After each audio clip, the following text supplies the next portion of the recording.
Chapter number 11 of the companies act 2013 बात करता है appointment and qualification of directors की, जिसमें सेक्शन नंबर 149 से लेके 172 तक होते हैं। आइए इनको रिवाइज करते हैं। सेक्शन 149 जो है वो बात करता है company to have board of directors, company में कम से कम कितने डायरेक्टर होने चाहिए और ज़्यादा से ज़्यादा कितने डायरेक्टर्स कंपनी में हो सकते हैं। जबकि 150 बात करता है manner for the selection of independent director. 151 बोलता है कि स्मॉल शेयर होल्डर्स को राइट है अपना एक डायरेक्टर बोर्ड में बिठाने का। 152 बात करता है अपॉइंटमेंट ऑफ डायरेक्टर्स, जिसमें हम फर्स्ट डायरेक्टर्स कंपनी के कैसे अपॉइंट होंगे एंड सब्सिक्वेंट डायरेक्टर्स कैसे होंगे, उनका पूरा प्रोसीजर हम समझते हैं। 153 से लेके 159 बहुत ही इंटरेस्टिंग सेक्शन है जो डिन की बात करते हैं। जी हाँ, डायरेक्टर्स आइडेंटिफिकेशन नंबर। 153 बोलता है कि आप कैसे डिन के लिए अप्लाई करेंगे। 154 में आपको अलॉटमेंट होगी। 155 states you can not have 2 डिन, एक इंडिविजुअल के पास 2 डिन नंबर नहीं हो सकते। 156 बोलता है कि हम अपना डिन नंबर कंपनी को बताएंगे। 157 स्टेट्स कंपनी आरओसी को हमारा डिन बताएगी। 158 बोलता है हम जब भी डायरेक्टर की कैपेसिटी में कहीं पर भी साइन करेंगे तो हम अपना डिन नंबर मेंशन जरूर करेंगे। ये वैसे ही है जैसे एज अ कंपनी सेक्रेटरी जब मैं कहीं साइन करता हूं तो मैं अपना membership number and CP number, certificate of practice number डालता हूं। 159 पेनल्टी की बात करता है। 160 कहता है एक इंसान का right of candidature to the board of directors, मतलब आप अगर कंपनी के डायरेक्टर बनना चाहते हैं तो आप खुद कंपनी को अप्रोच कर सकते हैं कि कंपनी आपके लिए आने वाली जनरल मीटिंग में रेजोल्यूशन पास करे या कंसीडर करे। पास हो या ना हो वो आपका कितना फेम है, आप कितने फेमस हैं शेयर होल्डर्स के बीच में, उस पर डिपेंड करता है। सेक्शन 161 जो है वो 4 तरीके के डायरेक्टर्स की बात करता है। रादर आई वुड से 3 तरीके के डायरेक्टर्स की बात करता है और एक कुछ 4th केस है उनसे रिलेटेड।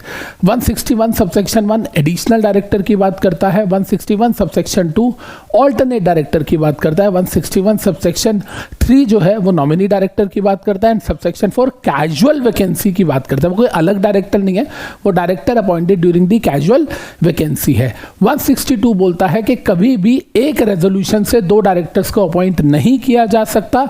इसको हम बोलते हैं एन ब्लॉक वोटिंग, ENBLOC के नहीं आता, एन ब्लॉक वोटिंग अलाउड नहीं है।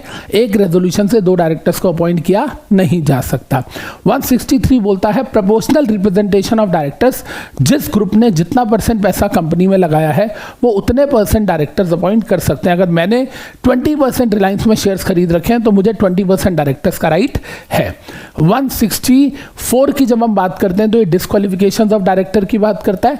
165 कहता है कि एक इंडिविजुअल मैक्सिमम कितनी कंपनीज में डायरेक्टर बन सकता है। 166 ड्यूटीज ऑफ डायरेक्टर्स की बात करता है एंड 167 बोलता है वेकेशन ऑफ डायरेक्टर। 164 एंड 167 को पढ़ते हुए आपको 2 चीजें ध्यान रखनी है।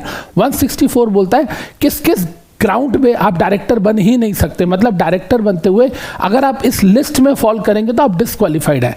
167 बोलता है आप ऑलरेडी डायरेक्टर हैं लेकिन अगर आपने इनमें से कोई भी काम किया तो आपको ऑफिस छोड़ के जाना पड़ेगा, या इनमें से आपके साथ कुछ भी हुआ तो आपको ऑफिस वेकेट करना पड़ेगा। एक छोटा सा एग्जाम्पल देता हूं, एक पागल आदमी को डायरेक्टर नहीं बनाया जा सकता, वो सेक्शन 164 में डिस्क्वालिफाइड है। लेकिन अगर आप कंपनी में डायरेक्टर हो, 3 साल के लिए आप डायरेक्टर बने थे एंड आफ्टर 6 मंथ्स आप पागल हो जाते हो तो आपको वेकेट करना पड़ेगा। तो मेंटली अनसाउंड डिस्क्वालिफिकेशन में भी चेक करना है एंड वेकेशन में भी चेक करना है। 168 बात करता है रेजिग्नेशन ऑफ डायरेक्टर्स की बेटा, जबकि 169 बात करता है removal of directors. Share holders कभी भी किसी डायरेक्टर को, एक प्रोसीजर है, सेट प्रोसीजर, उसको फॉलो करके रिमूव कर सकते हैं और उस प्रोसीजर में ऑर्डिनरी रेजोल्यूशन पास करना होता है। सेक्शन 170 बात करता है register of director and KMPs की, कंपनी के जो डायरेक्टर्स एंड की मैनेजरियल पर्सोनल है उनकी personal details and share holding की डिटेल्स एक रजिस्टर में मेंटेन की जाती है। 171 मेंबर्स को राइट देता है 170 वाला रजिस्टर मेंटेन जो किया हुआ कंपनी ने उसको इंस्पेक्ट करने का। मतलब अगर मैं रिलायंस का शेयर होल्डर हूं और मैं जानना चाहता हूं कि रिलायंस का register of director and KMP में क्या लिखा है तो मैं उसको जाके इंस्पेक्ट कर सकता हूं। एंड 172 कहता है मिसलेनियस पेनल्टी, मतलब अगर आपने सेक्शन नंबर 149 से 171 वायलेट किया एंड उस जो भी आपने वायलेशन करी उसकी उस पर्टिकुलर सेक्शन में पेनल्टी गिवन नहीं थी तो फिर आपको 172 वाली पेनल्टी लगेगी। आई होप कि आप लोगों को बहुत अच्छे से ये चीज समझ आई होगी।